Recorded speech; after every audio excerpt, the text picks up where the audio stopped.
Hola amigos, amigas, amigues, ¿qué tal? Soy Fran Alvarado y estoy aquí para continuar esta serie de vídeos denominados Chemsex, hablemos de latina, y a mí me toca el vídeo número 2 que va a hablar precisamente del slam o la inyección de sustancias, concretamente de la que nos convoca aquí, que es la metanfetamina o más conocida como latina.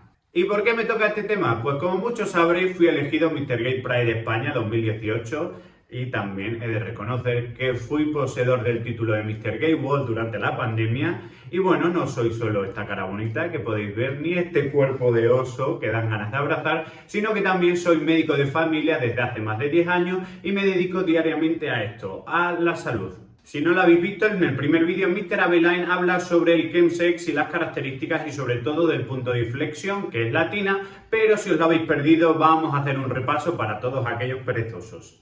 ¿Y qué es esto del chemsex? Bueno, chemsex, warrichil, lío, sesión, como lo queráis llamar. Pues como su propio nombre indica, chem de chemical, drogas, y sex, sexo. Son drogas utilizadas para tener sexo, concretamente en la cultura gay. Estas prácticas se suelen realizar tanto en casas particulares como en clubes privados de sexo, en sauna, y sobre todo tiene un consumo de unas determinadas sustancias, que son el GHB, la mefedrona, la metanfetamina, la Viagra, el poppers. Sobre todo se caracterizan por la duración, que normalmente suelen ser de unas horas y a veces se prolonga hasta varios días.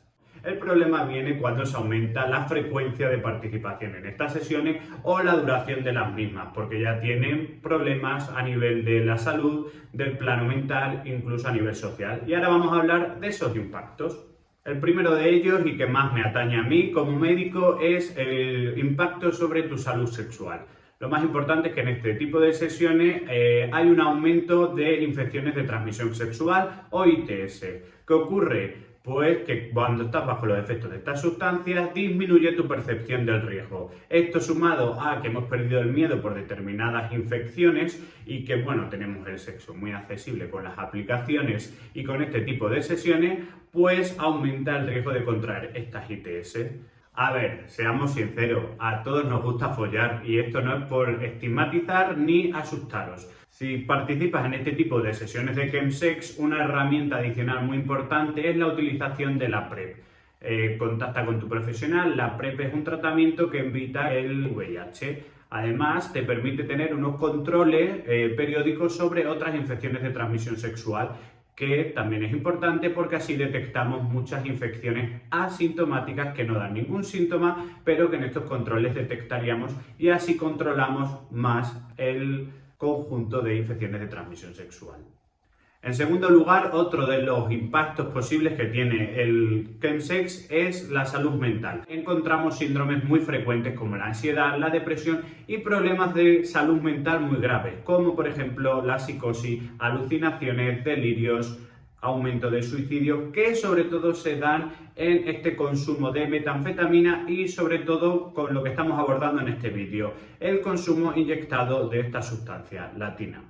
En tercer lugar, otro de los impactos que tenemos es a nivel de la esfera social, de la vida cotidiana. Como médico he recibido muchos pacientes que solicitan un aumento de baja porque un lunes no pueden ir a trabajar o porque simplemente no pueden tener sexo sin consumir este tipo de sustancias o su ocio simplemente se limita a este tipo de prácticas sexuales bajo los efectos de drogas. ¿Y cuándo es problemático este consumo? Aquí viene la querida pregunta del millón, amigo mío. No sabemos, depende de muchos factores, no hay una fórmula matemática que diga a partir de qué momento el consumo es problemático o no. De esto vamos a hablar en el vídeo número 5, sobre todo ello, sobre qué herramientas disponemos, qué factores precipitan que sea un consumo más problemático o no, y sobre todo qué recursos disponemos pues, para detectar estas líneas rojas, estos datos de alarma ante un consumo problemático. A modo de resumen, hemos hablado del impacto que puede tener tanto en tu salud sexual como en tu salud mental como en tu vida cotidiana. Si ves que se ve afectado alguno de estos aspectos de tu vida, es importante saber detectarlo y poder pedir ayuda. Sobre todo puedes ir a tu médico de atención primaria, a cualquier tipo de asociación o ONG que te pueden ayudar al respecto, o también están los centros de atención a adicciones que también van a saber cómo tratar este impacto negativo en cualquiera de las esferas de las que hemos hablado. Bueno, pero ¿qué es el SLAM? El SLAM o slamming es el consumo de sustancias por vía intravenosa, inyectado. ¿Qué sustancias son principalmente las que se utilizan en el chemsex? Pues principalmente se inyecta la metanfetamina, que es la tina, o la mefedrona. ¿Y qué pasa? Aunque la mayoría de la gente que participa en el chemsex no utiliza esta vía, sí que nos alertan de que está aumentando el consumo de drogas por vía intravenosa. ¿Y por qué tiene mayor riesgo asociado esta vía de administración? Porque al final, al administrar el fármaco inyectado directamente al torrente sanguíneo, la biodisponibilidad es mayor. ¿Qué quiere decir? Que prácticamente el 100% de la sustancia se absorbe y de una manera mucho más rápida. Aumenta la absorción y la velocidad. Y eso hace que el consumo de esta droga y los efectos a nivel cerebral pues sean mucho más potentes. Pues bien, ahora vamos a enumerar los riesgos propios del SLAM. En primer lugar, vamos a hablar de los riesgos derivados de la técnica de inyección. Como sabéis, al ser una inyección intravenosa, es un procedimiento sanitario. No todo el mundo está cualificado ni tiene los conocimientos de cómo es la técnica adecuada. Por eso es muy importante saber qué riesgos hay. Muchas veces no se inyecta la sustancia en el torrente sanguíneo, en la vena, se produce una extravasación, es decir, que parte de esa sustancia, de esa droga, pues no va a la vena, sino al tejido que lo rodea. Y eso puede tener complicaciones como infecciones a nivel local, como por ejemplo en la piel y en el músculo. Otra de las cosas que hay que tener en cuenta es que mucha gente no desinfecta la piel antes de inyectarse la sustancia, y esto puede introducir dentro del torrente sanguíneo también patógenos de fuera. No solamente puede dar una complicación local, como hemos dicho, que sea una infección de la piel o del músculo, sino que también se puede diseminar por todo el torrente sanguíneo y producir una infección pues sistémica, o incluso que se forme una flebitis, que es una inflamación a nivel de la vena, o una tromboflebitis, que se produzca un trombo que ocluya la vena. En segundo lugar, otro de los riesgos que tenemos asociados es la transmisión de virus que se transmiten por vía sanguínea, como por ejemplo el VIH y la hepatitis C.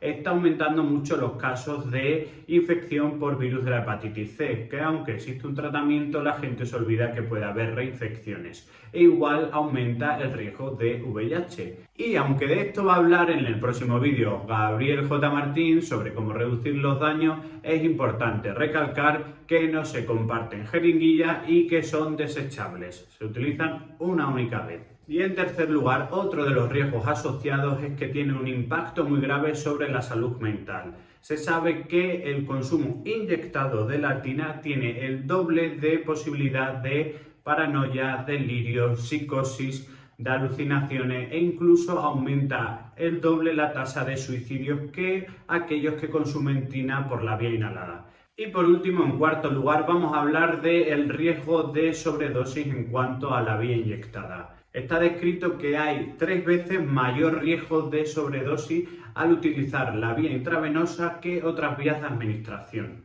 ¿Cuáles son estos efectos y estos síntomas de sobredosis?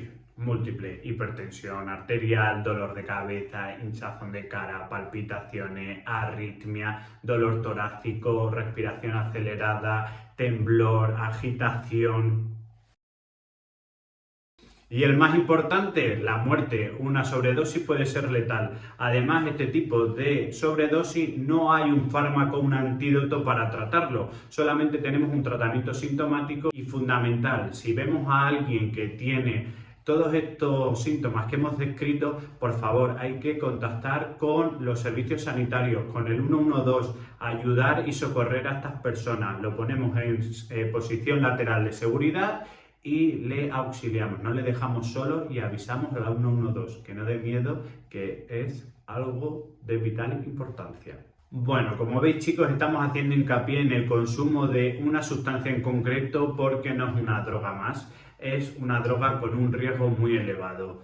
No queremos que esto sea un juicio moral, no queremos juzgar a nadie, simplemente queremos decir que es muy importante saber que es una sustancia que tiene un mayor riesgo que otras sustancias. Y sobre todo, respecto al tema de este vídeo, que la vía inyectable asocia mucho más riesgo que otro tipo de vías de administración y sobre todo que otras sustancias. ¿Y por qué hablamos de este juicio moral? Porque muchas veces hablar de este tema es tabú. Muchas veces no nos atrevemos a compartir este problema con nuestro entorno cercano, con nuestra familia, con nuestros amigos, incluso con nosotros, con los médicos de atención primaria, por ese estigma y por ese miedo a ser juzgado. Te invito desde aquí a que se hable de esto en un chill con tus amistades, con todos los profesionales sanitarios. Si ves este impacto negativo, tienes un problema, por favor, háblalo con total naturalidad y sin ningún tipo de problema para que todos sepamos los riesgos que conlleva el consumo de tina y sobre todo por la vía inyectable y que nos podamos ayudar entre todos. Cuanto más lo hablemos, más fácil será ayudar a toda la comunidad. Pues bueno, resumiendo, la tina no es una droga más. Si eres un chilero o vas a chemsex y nunca has consumido tina, es importante que sepas que no es una sustancia como otra cualquiera. Si por el contrario has ido ya a alguna sesión de chemsex y has utilizado la tina por vía inhalada, es importante que sepas que hay una línea roja muy importante entre una vía de administración e inyectarse esta droga. Y si ya eres un usuario del SLAM, es muy importante que sepas todos estos factores de riesgo y que solicites ayuda, porque a veces no somos conscientes de los problemas que este tipo de consumo conlleva. En el próximo vídeo, Gabriel J. Martín, con todo su conocimiento marica y su sabiduría, nos va a explicar cómo reducir los daños del consumo de este tipo de sustancias, en concreto de la tina. Reducir los riesgos es cuidarse y es quererse. Pues bueno, hasta aquí ha llegado el final del vídeo. Sobre todo os quiero transmitir el amor propio, el respeto y el autocuidado. Es fundamental querernos y cuidarnos a nosotros mismos y así también cuidar a nuestro entorno. Así que nada, os mando todo mi amor desde aquí, todo mi respeto. Estamos aquí para cuidaros y nada, besos, ternura. Adiós.